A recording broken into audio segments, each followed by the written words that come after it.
ಶ್ರೀ ಗುರುಭ್ಯೋ ನಮಃ ಹರಿ ಓಂ. ಪ್ರೀತಿಯ ವೀಕ್ಷಕರಿಗೆಲ್ಲ ನಮಸ್ಕಾರಗಳು. ಹರೇ ರಾಮ. ನಮಃ ಸೂರ್ಯಾಯ ಚಂದ್ರಾಯ ಮಂಗಳಾಯ ಬುಧಾಯ ಚ ಗುರು ಶುಕ್ರ ಶನಿಭ್ಯಶ್ಚ ರಾಹವೇ ಕೇತವೇ ನಮಃ. ಆದಿತ್ಯಾದಿ ನವಗ್ರಹ ದೇವತಾಭ್ಯೋ ನಮಃ ನಮಸ್ಕರೋಮಿ. ಆತ್ಮೀಯರೇ,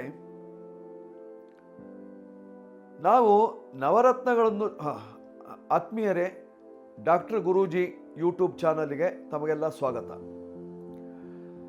ಆತ್ಮೀಯರೇ, ನಾವು ರತ್ನಗಳನ್ನು ಧಾರಣೆ ಮಾಡುವಾಗ ಯಾವ ಯಾವ ಗ್ರಹಗಳಿಗೆ ಯಾವ ಯಾವ ರತ್ನಗಳು ಹೇಳುವಂತಹದ್ದನ್ನು ತಿಳಿದುಕೊಳ್ಬೇಕು. ರತ್ನಗಳಲ್ಲಿ ಬಹಳಷ್ಟು ವಿಧಾನಗಳಿದ್ದಾವೆ. ಬೇರೆ ಬೇರೆ ಪ್ರಾಂತ್ಯದಲ್ಲಿ ಬೇರೆ ಬೇರೆ ರೀತಿಯ ರತ್ನಗಳು, ಬೇರೆ ಬೇರೆ ಜಾತಿಯ ರತ್ನಗಳು.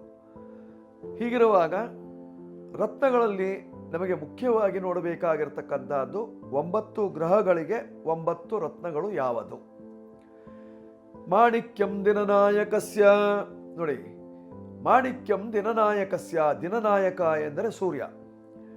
ಸೂರ್ಯನಿಗೆ ಮಾಣಿಕ್ಯ ಅಂತ ಹೇಳಿದ್ದಾರೆ. ಸೂರ್ಯನ ರತ್ನ ಯಾವ ರೀತಿಯಲ್ಲಿರ್ತದೆ? ಸೂರ್ಯನ ಬಣ್ಣ ಯಾವುದು?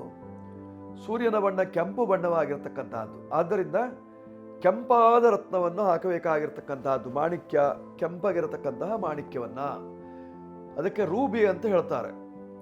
ಅದನ್ನ ಧಾರಣೆ ಮಾಡುವುದರಿಂದ ನಮಗೆ ಇರ್ತಕ್ಕಂತಹ ದೋಷಗಳು, ರೋಗಗಳು ಪರಿಹಾರವಾಗ್ತದೆ. ಯಾವ ಬೆರಳಿಗೆ ಧಾರಣೆ ಮಾಡಬೇಕು? ಸೂರ್ಯನ ರತ್ನ.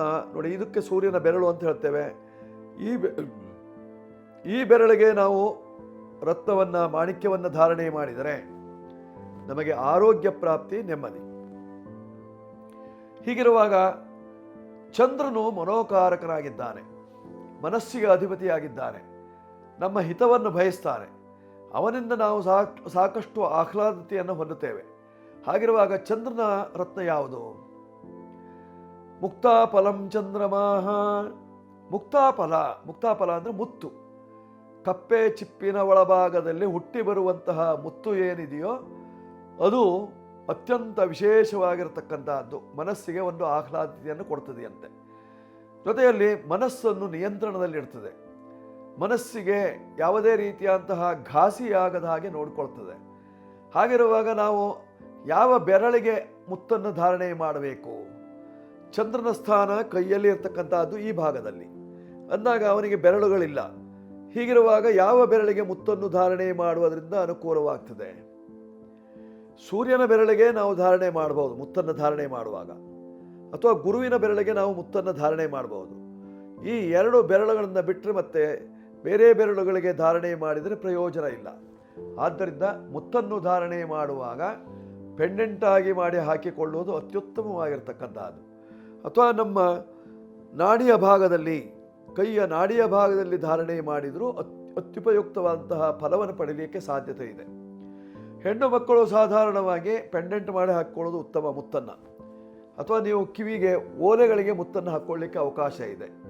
ಮುತ್ತಿನ ಓಲೆಗಳು ಅಥವಾ ಮುತ್ತಿನ ಆಭರಣಗಳು ಅಥವಾ ಮುತ್ತಿನ ಪೆಂಡೆಂಟ್ಗಳು ಅಥವಾ ಇವೆಲ್ಲವೂ ಸಹಿತವಾಗಿ ಹೆಣ್ಣು ಮಕ್ಕಳಿಗೆ ಅನುಕೂಲವಾಗಿರ್ತಕ್ಕಂಥದ್ದು. ಹೀಗಾಗಿ ಮುತ್ತನ್ನು ಬಳಸಿಕೊಳ್ಳಿ, ಚಂದ್ರನ ಬಲವನ್ನು ಹೆಚ್ಚಿಸಿಕೊಳ್ಳಿ. ಈಗ ಕುಜ. ನೋಡಿ, ಕುಜನಿಗೆ ಹೇಳಿರ್ತಕ್ಕಂಥದ್ದು ಪ್ರವಾಳ. ಪ್ರವಾಳ ಎಂದರೆ ಹವಳ. ಆ ಹವಳವನ್ನು ಧಾರಣೆ ಮಾಡಬೇಕಾಗಿರ್ತಕ್ಕಂಥದ್ದು. ಯಾರೇ ಹೆಣ್ಣು ಮಕ್ಕಳಾಗಿದ್ರೂ ಸಹಿತವಾಗಿ ಮಾಂಗಲ್ಯಕ್ಕೆ ಹವಳವನ್ನು ಧಾರಣೆ ಮಾಡಿದಾಗ ಮಾಂಗಲ್ಯ ಗಟ್ಟಿಯಾಗಿರ್ತದೆಯಂತೆ. ಅವರಿಗೆ ಮಾಂಗಲ್ಯವನ್ನು ಧಾರಣೆ ಮಾಡಿರ್ತಕ್ಕಂತಹ ಹೆಣ್ಣು ಮಕ್ಕಳಿಗೆ ಸದಾ ಕಾಲದಲ್ಲೂ ಸಹಿತವಾಗಿ ಗೌರವ ಇರ್ತದೆ, ಜೊತೆಯಲ್ಲಿ ಆರೋಗ್ಯ ಇರ್ತದೆ, ಜೊತೆಯಲ್ಲಿ ಗಂಡನ ಆಯುಷ್ಯವನ್ನು ಹೆಚ್ಚಿಸ್ತದೆಯಂತೆ, ಹೆಣ್ಣು ಮಕ್ಕಳಿಗೆ ಸೌಭಾಗ್ಯವನ್ನು ಕೊಡ್ತದೆಯಂತೆ. ಆದ್ದರಿಂದಲೇ ಹವಳವನ್ನು ಧಾರಣೆ ಮಾಡುವಂತಹ ಸಂದರ್ಭದಲ್ಲಿ ಮಾಂಗಲ್ಯದ ಸರಕ್ಕೆ ಅತ್ತ ಇತ್ತ ಕಟ್ಟಿಕೊಳ್ಳುವುದು ಅತ್ಯುತ್ತಮವಾಗಿರ್ತಕ್ಕಂತಹದ್ದು. ಹಾಗಂದ ನಾವು ಹವಳವನ್ನು ಧಾರಣೆ ಮಾಡುವಾಗ, ಕೈಗಳಿಗೆ ಧಾರಣೆ ಮಾಡುವಾಗ ನಾವು ಉಂಗುರದ ಬೆರಳಿಗೆ ಧಾರಣೆ ಮಾಡಬೇಕಾಗಿರ್ತಕ್ಕಂಥದ್ದು. ಉಂಗುರ ಬೆರಳಿಗೆ ಧಾರಣೆಯನ್ನು ಮಾಡಿದಾಗ ನಮಗೆ ಆರೋಗ್ಯ ಪ್ರಾಪ್ತಿ, ನೆಮ್ಮದಿ. ಕಂಕಣ ರೂಪದಲ್ಲೂ ಹವಳವನ್ನು ಧರಿಸಿದಾಗ ನಮಗೆ ಅನುಕೂಲ ಉಂಟಾಗ್ತದೆ. ರಕ್ತವನ್ನು ಹೆಚ್ಚಿಸ್ತದೆಯಂತೆ, ರಕ್ತದ ಕಾಯಿಲೆಗಳು ಬರದೇ ಹೋದಾಗೆ ನೋಡಿಕೊಳ್ಳುತ್ತದೆಯಂತೆ.